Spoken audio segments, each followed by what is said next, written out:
Tov, mes chers amis, nous allons poursuivre ce nouveau chapitre, le chapitre 28, et on va voir ce matin, je rappelle simplement que le thème qui va être abordé dans ce nouveau chapitre concerne beaucoup plus les gouverneurs, les gouvernants, les dirigeants, comment ils doivent diriger et que se passe-t-il donc lorsqu'on a un mauvais dirigeant à la tête, comment le reconnaître et évidemment le roi Salomon peut se vanter d'avoir été un dirigeant hors pair, puisque pendant 40 ans il a dirigé, comme on l'a rappelé, en ramenant sur le monde entier, pas que sur la terre d'Israël, la paix, comme son nom l'indique, Shalomo HaShalom.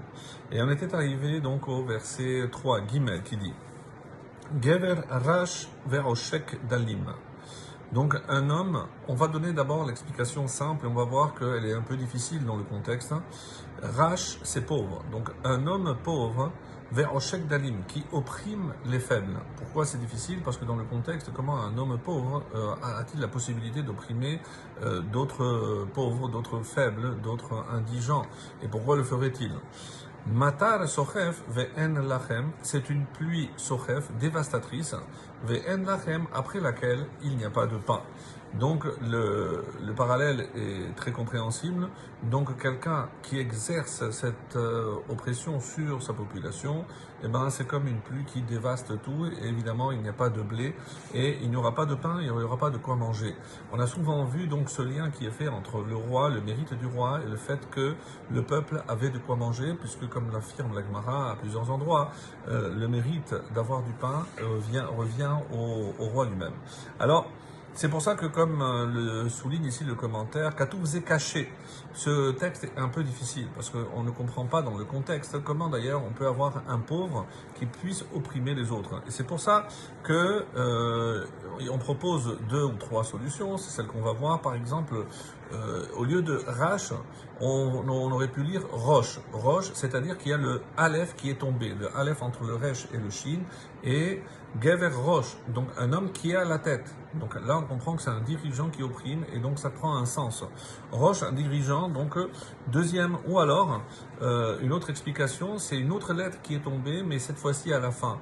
Gever Racha, donc un homme mauvais, un homme méchant. Et là, on comprend, puisque ça rentre dans le contexte, c'est pour ça qu'il opprime les pauvres. Donc, finalement, et comment on peut concilier les 3 explications, un pauvre, un dirigeant ou un méchant? Et voici comment je vous propose de comprendre ce troisième verset. Au départ, c'est un pauvre, un Rash, qui est devenu Roche, qui est devenu dirigeant. Donc, à qui ça nous fait penser, pour ceux qui ont suivi les cours cette semaine? Donc, c'est Nebuchadnezzar, qui est décrit comme, dans sa jeunesse, comme un pauvre. Après, il est arrivé au pouvoir, et il est devenu Roche, donc il est devenu roi. Donc, il devient Roche, dirigeant, et après, il se comporte comme un rachat. Pourquoi? Parce qu'il opprime les pauvres.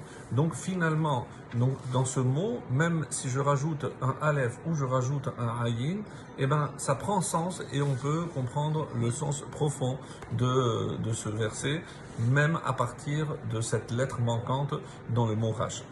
Voilà donc pour le 3e verset. Le 4e verset d'Alet.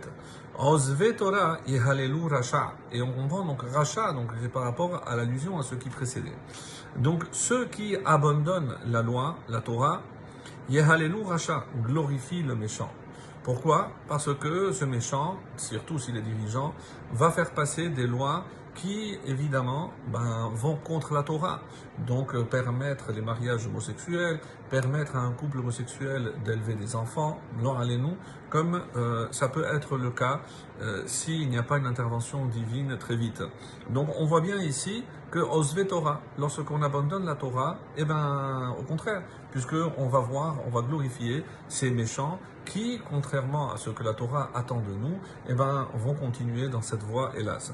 Veshomre Torah, mais ceux qui observent, ceux qui gardent la Torah, la loi, Yidgarubam, eh ben, alors, sont pleins de zèle contre lui. Qu'est-ce que ça veut dire? Yidgarubam. Contre, eh ben, ils ne vont pas laisser faire les méchants.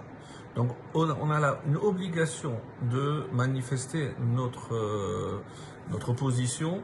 Et comme cette histoire où il y avait un grand, parce qu'il y avait une loi qui allait passer, pendant 6 mois il a lutté pour empêcher cette loi de passer. Et il a obtenu gain de cause, donc la loi a été repoussée, mais malheureusement, deux semaines plus tard, la loi est passée. Et les élèves du Rav ne savaient pas si le Rav était au courant, donc personne n'osait aller lui dire, après 6 mois de bataille qu'il avait livré. Donc quand il les voit un peu hésitants, il leur dit approchez-vous. Vous voulez me dire que la loi est passée, c'est ça? Oui, Rav, comment vous savez, mais on n'osait pas avec tout ce que vous avez lutté contre cette loi. Et qu'est-ce qu'il leur a répondu? Quelque chose de merveilleux. Il a dit non, vous n'avez pas compris. Lo alecha hamlacha ligman. Toi, tu rendras des comptes lorsque tu arriveras là-haut. Tu ne peux pas laisser faire des choses sans intervenir. Toi, tu interviens, tu fais tout ce qui est en ton pouvoir pour empêcher que ça arrive. Maintenant que tu sais que tu as fait le maximum, maintenant si après ça passe, mais toi, tu auras une réponse à donner là-haut. Et voilà, moi pendant 6 mois, j'ai lutté contre cette loi. Donc, lo alecha, c'est pas à nous de terminer la chose, mais on doit s'opposer et montrer notre attachement à la Torah. Très bonne journée.